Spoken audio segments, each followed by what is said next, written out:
Yes po, teacher po ako. I am an educator po, kaya hindi ako gumagamit ng Biblia na parang soundbite lang sa comment section po. Ikaw nag-quote ka ng thou shall not kill, pero halatang hindi mo naiintindihan ang context, ma'am. Sorry po. Mababasa po sa Exodus chapter 20 verse 13 po, ang verse na sinasabi ninyo, thou shalt not kill, no? So, una sa lahat po, mali ang pagkakaintindi mo. Ang original Hebrew word dyan ay ratjak. Ang ibig sabihin, murder. Hindi lahat ng killing.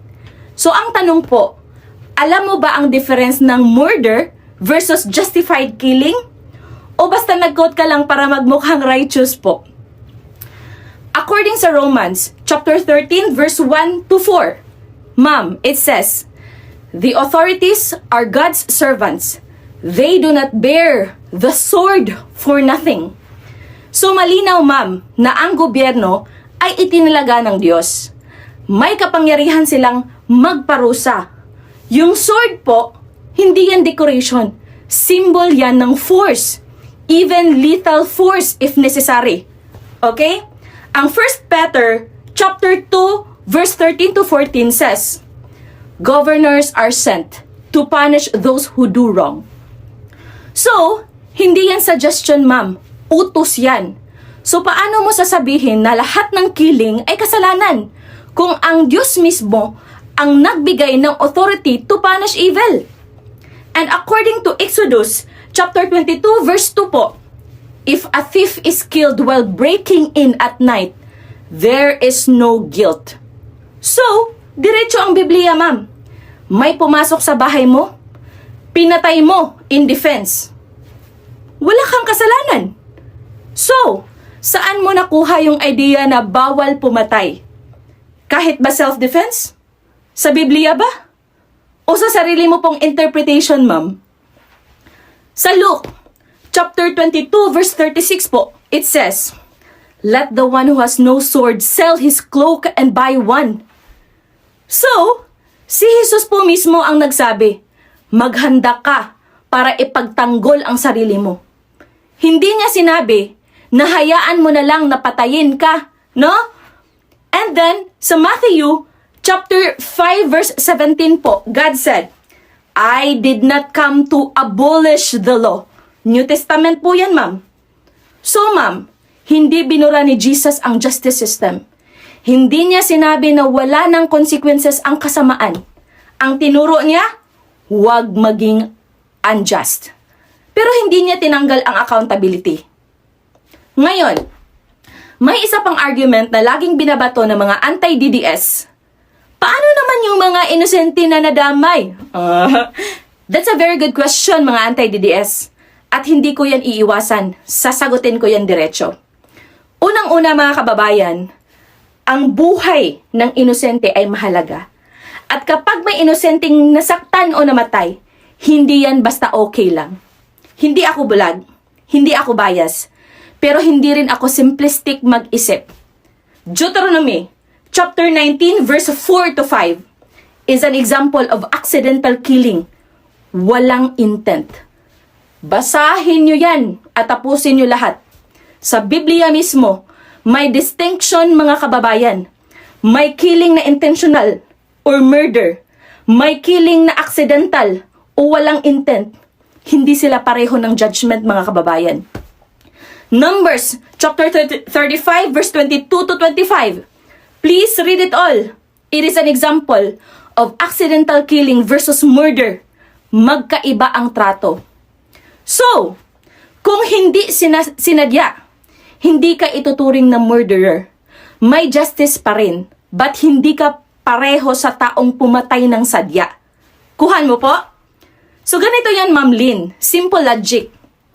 Kung binaril ka ng kriminal at may taong nasa likod mo, tapos lumagpas ang bala at tinamaan siya, ang tanong, sino ang may kasalanan? Ikaw ba na dinipinsahan ang sarili mo o yung kriminal na nagsimula ng karahasan? Ang tawag, anak, Ma'am Lynn, nadamay o napagan. Pero ang root cause ang kriminal gihapon, no? Sa batas, Ma'am Lynn, of self-defense principle,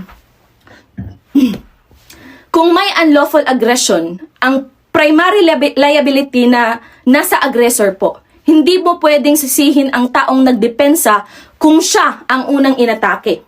Sa Proverbs, chapter 28, verse 17 says, "A man burdened with blood shall flee."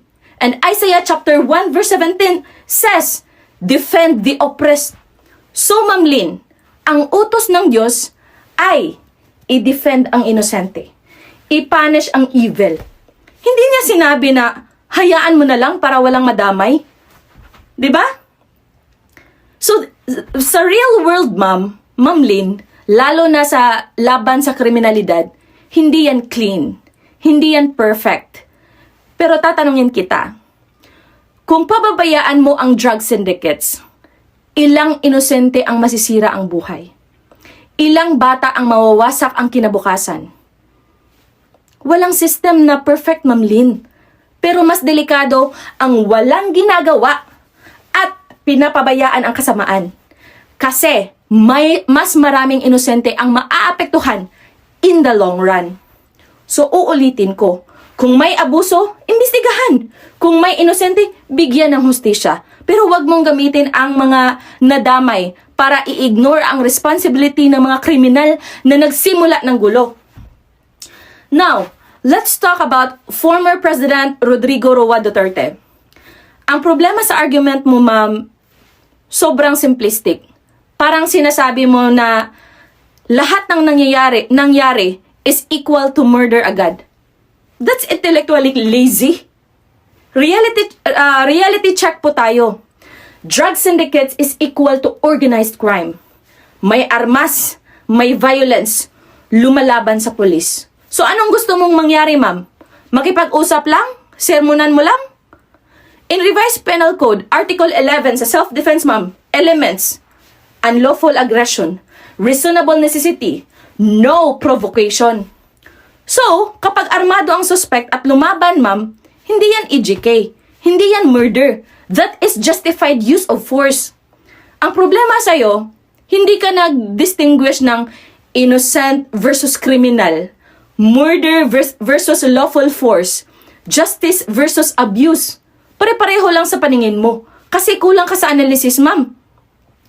So, hindi mo pwedeng gamitin ang love para protektahan ang kasamaan kung may drug lord na sumisira sa buhay ng marami. Siya ba ang kakampihan mo? O ang mga biktima? No? So, kung may abuso po, imbestigahan. Walang debate dyan. Pero huwag mong gamitin ang isolated cases para i-condemn ang buong sistema ng law enforcement. I stand with FPRRD. Hindi dahil perpekto ang sistema, kundi dahil naiintindihan ko ang difference ng justice at chaos. Yes, ma'am. Teacher ako, kaya hindi ako nadadala sa pa-verse-verse lang na walang context, ma'am. Hindi black and white ang mundo. At hindi rin ganun kababaw ang Biblia. Teacher ako, kaya tinuturo ko ang context, justice, at truth. Hindi selective outrage. So kayong mga anti-DDS, kung ayaw niyong may madamay na inosente, simulan niyong kondinahin ang kriminal na nagdulot ng gulo, hindi yung taong napilitang lumaban. At next time, kung mag-quote ka ng Bible, Ma'am Lynn, siguraduhin mong naiintindihan mo po. Hindi yung ginagamit mo lang para mang-shame. No? Okay? So matulog ka na, ma'am. Okay?